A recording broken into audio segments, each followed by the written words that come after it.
What if I told you that power grid technology actually operates just like your brain? It may sound crazy, but due to recent innovations in smart grid technology, this actually makes a lot of sense because these technologies can now sense, think, and respond, just like you and me. And in many ways, it functions just like the human nervous system.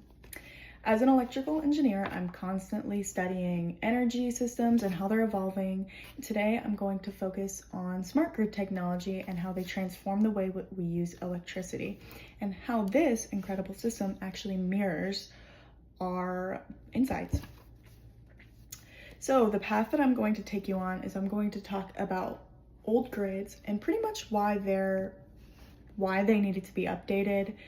I'm also going to talk about smart meters and how they're kind of pretty much the brains behind the operation. Without them, we wouldn't have anything. And I'm going to be comparing all of this to our lovely nervous system. So, like I said, first we're going to start with the old power grid. So the traditional power grid was pretty much just a one-way street. Electricity flowed from the power source, so like the power plant, into our house, and that was it. It had no way to get feedback, no way to get communication, and pretty much no way to adapt especially with sudden changes in demand, especially during disasters. That caused a lot of issues. The U.S. Department of Energy actually explains this outdated setup to be something that caused a lot of blackouts, especially with inefficiency, and it also caused a lot of slow repairs. It's like driving a car. The old grid is pretty much like, think of it like this, like driving a car, you have no brakes. You also have no way to tell if your engine is about to fail, and you have no speedometer. So you're pretty much driving pretty blindly. This is why the smart grid, the innovation of the smart grid, changed everything. And here's how. So smart meters are constantly collecting data.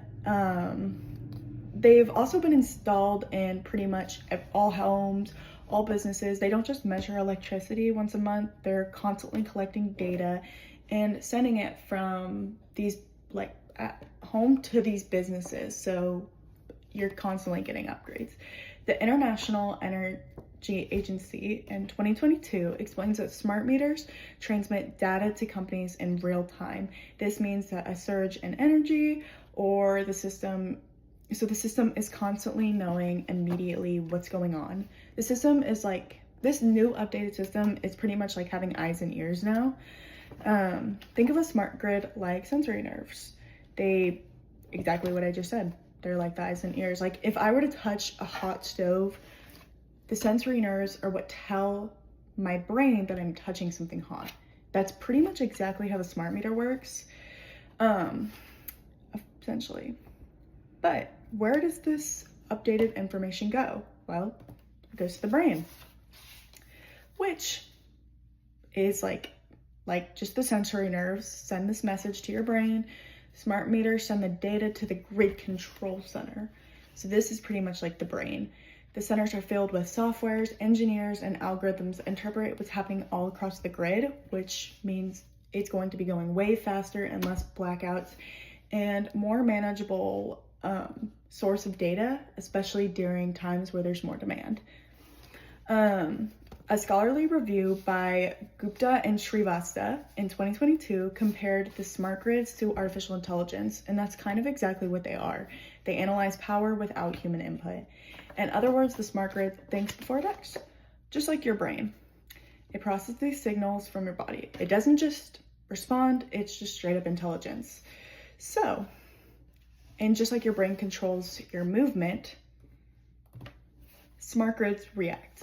So, the National Renewable Energy Laboratory calls this kind of like the self-healing system.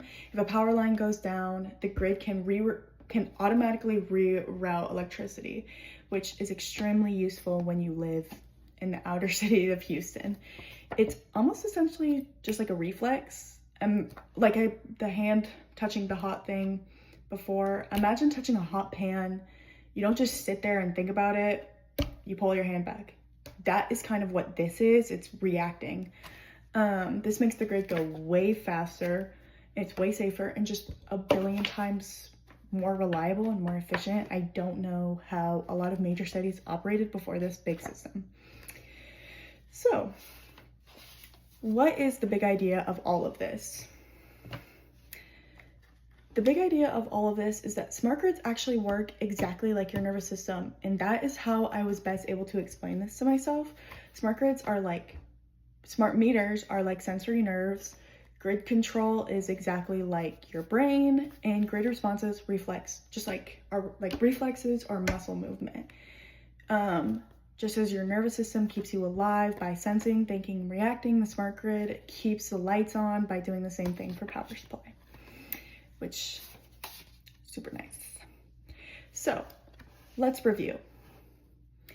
We talked about the problems of the old grid and why they're just so outdated, and I don't know how society worked before them. Talked about the role of smart meters and how the smart grid mirrors pretty much our nervous system, and how every part of the system, from sensors to control centers, communicates, balances, and has rapid responses. Just like your brain keeps your body running, the smart grid is pretty much behind the scenes keeping the world in motion. Thank you.